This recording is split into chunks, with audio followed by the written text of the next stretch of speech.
अस्सलाम वालेकुम। आज हम पढ़ेंगे लेक्चर नंबर 17। बहुत ज़्यादा इंपॉर्टेंट है क्योंकि इसमें सारे कॉन्सेप्ट आएंगे परमुटेशन के, कॉम्बिनेशन के, random experiment, sample space, event, उनके दरमियान म्यूचुअली एक्सक्लूसिव होंगे। जो कुछ भी होगा देखते हैं इसे साथ साथ। एन पी आर बराबर होता है N into N minus one N minus two, हत्ता के माइनस करते करते कोई नंबर आर आ गया और उसमें एक प्लस करेंगे, ये पॉजिटिव की तरफ रिटर्न कर देगी फिर वैल्यू। यानी नेगेटिव से अगर शुरू हो तो पॉजिटिव की तरफ जाना शुरू कर देगी। बेसिक इसे सिंपल सिंपल इसे इस तरह लिख सकते हैं, एन फैक्टोरियल बाय में एन माइनस आर का फैक्टोरियल। फैक्टोरियल बराबर उसने कहा 7 का अगर फैक्टोरियल, उसका मतलब है 7 multiply by 6 multiply by 5 multiply by 4 3 2 1। Her preceding number से सब्ट्रैक्ट मल्टीप्लाई होता जाता है। ये 1 का फैक्टोरियल ये होता है, और आप लोगों ने याद रखना है 0 का फैक्टोरियल 1 होता है।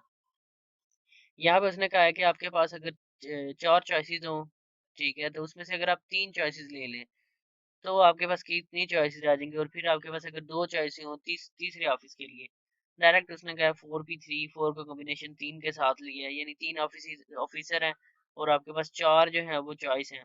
तो उसमें से आपने सिर्फ परमुटेशन का निकाले परमुटेशन रूल के हिसाब से। तो 4 ऑफिस, चूंकि आपके पास 4 चॉइसेस थी और 3 ऑफिसर थे जो के चॉइसेस ले सकते थे, तो 4p3 लगाया। कैलकुलेटर के ऊपर आपने 4 प्रेस करना है, फिर NPR का बटन प्रेस करना है, और फिर 3 का बटन प्रेस करना है, आपके पास 24 चॉइसेस आ जाती हैं। इसी तरह आगे आपके पास दिया हुआ है कि 3p3 is equal to 3 factorial is equal to 6। आपके पास ये नंबर बनते हैं। उसके बाद ये है कि how many different meaningful word form by the committee. Committee लफ्ज से आप कितने लफ्ज बना सकते हैं। उसने पहले इन्हें काउंट करें, 2 4 6 7 8 9, 9 का फैक्टोरियल। तो हमारे पास ये बनता है नंबर। इसमें से उसने जो जो कॉमन आ रहे थे वो नीचे लिखे हैं हमारे पास, ठीक है। ये चूंकि 2 ही आ रहे थे, 2 M आ रहे थे और 2 ही हमारे पास C थे शायद, 2 T थे हमारे पास। जो कॉमन आ रहे थे वो नीचे लिखे हैं, उनके फैक्टोरियल लिया और ऊपर टोटल नंबर लिखे हैं, उनका फैक्टोरियल लिया। ये हमारे पास आ गया परमुटेशन। कॉम्बिनेशन में हमारे पास क्या होता है, N और R, यानी NCR, N फैक्टोरियल बाय में R फैक्टोरियल और N माइनस R का फैक्टोरियल। तो यहाँ पे उसे सिंपल उसने हल किया हुआ है, ये उसका प्रूफ है। यहाँ पे उसने कहा है कि एक 3% 3 लोगों की कमेटी है, उसमें से उसने कहा है कि ग्रुप बनेगा 10 बंदों का। How many way can be this be done. कितने वेज हैं आपके पास कि आप इसे बना सकते हैं। उसने कहा चूंकि 10 बंदों की कमेटी है, उसमें से 3 बंदे जो है वो एक कमेटी में होंगे, तो 10C3, ठीक है, 10 फैक्टोरियल बाय में 3 फैक्टोरियल और 10 माइनस 3 का फैक्टोरियल। तो ये आपके पास 120 वेज बनते हैं। इसी तरह उसने कहा how many person can draw hand of 5 cards as well shuffled ordinary deck, यानी एक एज यूजुअल 52 कार्ड्स वाली एक आपके पास ताश की डिब्बी है। उसमें से उसने कहा उसने 5 कार्ड अगर निकालने हैं, सिर्फ ये जो आउटकम्स निकालनी है वो उसने यहाँ पे रखी है और टोटल कार्ड ऊपर रखे हैं। 52C5, कैलकुलेटर के ऊपर आपने 52 NCR का बटन प्रेस करना है और 5 प्रेस करना है। सेम इसी तरह एग्जांपल है हमारे पास कि 2 डाइस थ्रोन की हैं, तो पॉसिबिलिटीज क्या बनती हैं, तो हमारे पास ये बनती हैं। उसके बाद उसने कहा इवेंट्स क्या होते हैं। Events basically any subset of A sample space, sample space के कोई भी सब रैंडम एक्सपेरिमेंट्स होते हैं जो कि इवेंट्स कहलाते हैं। जैसे कि मैंने आपको पहले बताया था, किसी मैच का हार जाना, जीत जाना या बराबर हो जाना, ये इवेंट्स हैं। और जो हम उसमें से जितने उसमें अक्कर होते हैं वो उसके सैंपल स्पेस हैं। मसलन हम उसमें से एक चीज उठा लेते हैं, वो उसकी सैंपल स्पेस कहलाती है। फॉर एग्जांपल हमारा मैच जीत गया, तो वो उसकी आउटकम्स है, और वो टोटल नंबर ऑफ जो वैल्यूज आती हैं वो सारी उसकी सैंपल स्पेस होती है जो हम अपने हिसाब से निकालते हैं। नीचे कोई एग्जांपल है कि मैं आप लोगों को समझा दूंगा। फॉर एग्जांपल यही इसी एग्जांपल को देख लें। Consider a sample space as containing 3 sample points. 3 sample point उसके पास, यानी ये है आपके पास। तो आपने देखना है कि इसके कितने पॉसिबल सबसेट बन सकते हैं। 3 सैंपल स्पेस से मुराद है 3 वैल्यूज आपके पास ली हैं, ये आपके पास वैल्यूज हैं। इसके आपने बताना है कितने, 2 raise power 3 is equal to 8, यानी 8 आपके पास सबसेट बनते हैं। आगे म्यूचुअली एक्सक्लूसिव है, यहाँ पे दिया हुआ है। उसने कहा व्हेन ए टॉस एक कॉइन से जब हम टॉस करते हैं तो या वो हेड आता है या टेल आता है, लेकिन दोनों नहीं आते।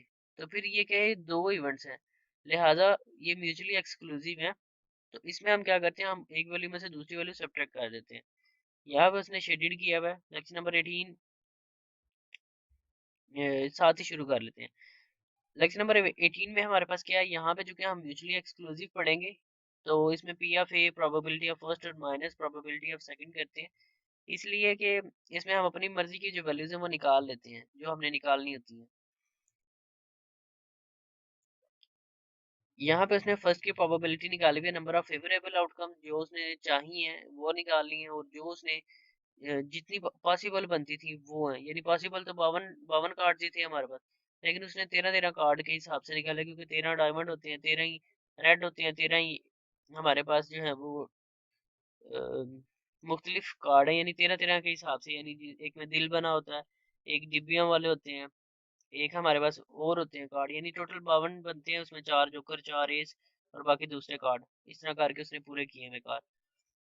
A fair coin is tossed 3 times, एक सिक्के को हवा में उछाला है 3 दफा, आपने बताना कि उसमें से एक हेड किस वक्त आएगा, सिर्फ एक हेड, क्योंकि एक सिक्के को 3 दफा उछाला है, लिहाजा हम अगर सोचें तो हमारे पास मे बी पहली बार ही तीनों टॉस के ऊपर हेड आ गया हो, मे बी 2 हेड आए हो, एक टेल आया हो, may be head tail head आ गया हो, may be tail head head आया हो, मे बी हेड आया हो पहली बार और 2 बार टेल आया हो, मे बी पहली बार टेल आया हो फिर हेड आया हो फिर टेल आया हो, या मे बी तीनों बार टेल आ गया हो, या मे बी 2 बार टेल और एक बार हेड आया हो, यानी जितनी पॉसिबिलिटीज आपके जेहन में बनती हैं वो आपने लिख लेनी है। ये कैसे पता चलेगा कि ये इसके सैंपल स्पेस हैं, यानी ये हमारे पास बनती हैं, इसमें से हमने अपनी मर्जी की उठानी है। उसने कहा कि एटलीस्ट 1 हेड, जिनमें से कम से कम एक हेड आया हो, जिसमें भी हेड आपको नजर आ रहा है ना वो उठा लेना, सिर्फ आखिरी वाले को छोड़ देना, क्योंकि इसमें आपके पास हेड एक बार भी नहीं आया। तो 1 डिवाइडेड बाय, सॉरी 1 कह रहा हूँ, 7, आपके पास ये 7 वैल्यूज बाकी रिमेनिंग रह जाती हैं, 7 डिवाइडेड बाय 8 ये आपके पास बनती है, कि जिनमें ये पॉसिबिलिटी बनती है जिनमें आपके पास कम से कम एक हेड आया, टोटल वैल्यूज नीचे है। इसी तरह अगर दो वैल्यूज के ऊपर एक्सपेरिमेंट किया गया हो तो उनके लिए क्या होता है, उनके लिए फार्मूला उसने दिया हुआ है आगे। हाँ, यहाँ पे आ जाता है। कम्प्लीमेंशन में क्या है कि हमारे पास कम्प्लीमेंट में 1 माइनस पी ऑफ ए, इसी तरह पी ऑफ बी के लिए भी हम 1 माइनस पी ऑफ बी ही इस्तेमाल करते हैं। यहाँ पे आ गया हमारे पास म्यूचुअली एक्सक्लूसिव का केस।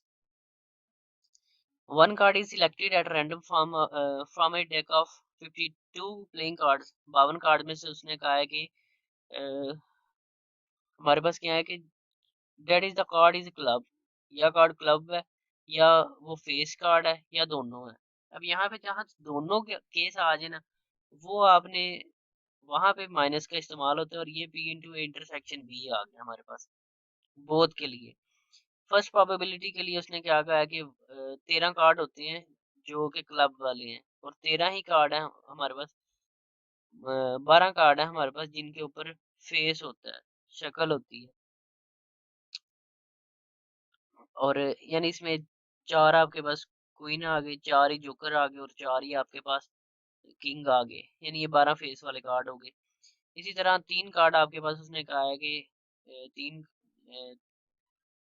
3 कार्ड उन दोनों में से जो कॉमन आए हैं ना कार्ड, वो यहाँ पे आ गए।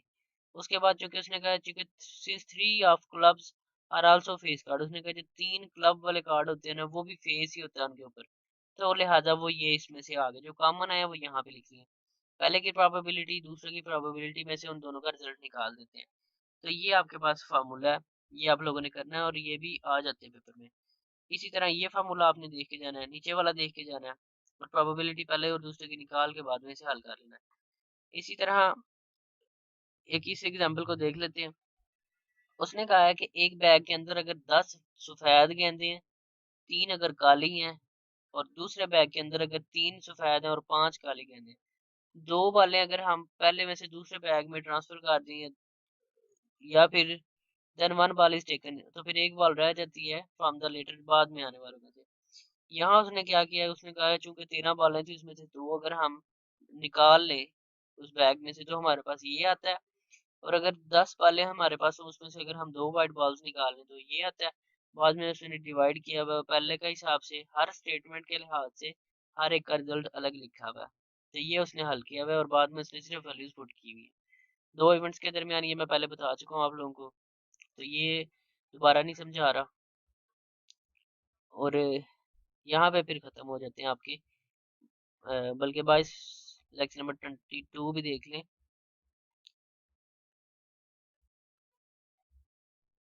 लेक्चर नंबर 22 में वही same summation F of x by summation F. यहाँ पे summation x P F x जो है ये मीन के लिए इस्तेमाल होता है। पी एफ एक्स आपके पास उसने निकाला भाई, ये पी एफ एक्स ये है आपके पास, ये पीछे आप निकाल के हैं वैल्यूज इनकी, वही बार बार इस्तेमाल कर रहे हैं इन्हें। और यहाँ पे एक्स माइनस एक्स के बार और बाय में स्केयर, ये भी स्टैंडर्ड डेविएशन, ये वेरिएंस का साइन है। वेरिएंस में मैंने आपको बताया था कि स्केयर रूट नहीं होता, बाद में स्टैंडर्ड डेविएशन में स्केयर रूट होता है। बाद में वो वेरिएंस में आप देखेंगे जब आप हल करेंगे इन्हें, तो आप जेजर नहीं लेंगे। तो सिंपल भी ये क्वेश्चन हो जाते हैं। तो यहाँ ख़त्म हो जाते हैं आज हमारे फर्स्ट लेक्चर 22 लेक्चर। इनमें से आपने अगर फिर भी कुछ पूछना हुआ तो आप पूछ सकते हैं। फिर मिलते हैं इंशाल्लाह नेक्स्ट लेक्चर में। फिलहाल के लिए इजाज़त चाहता हूँ। अल्लाह हाफिज़।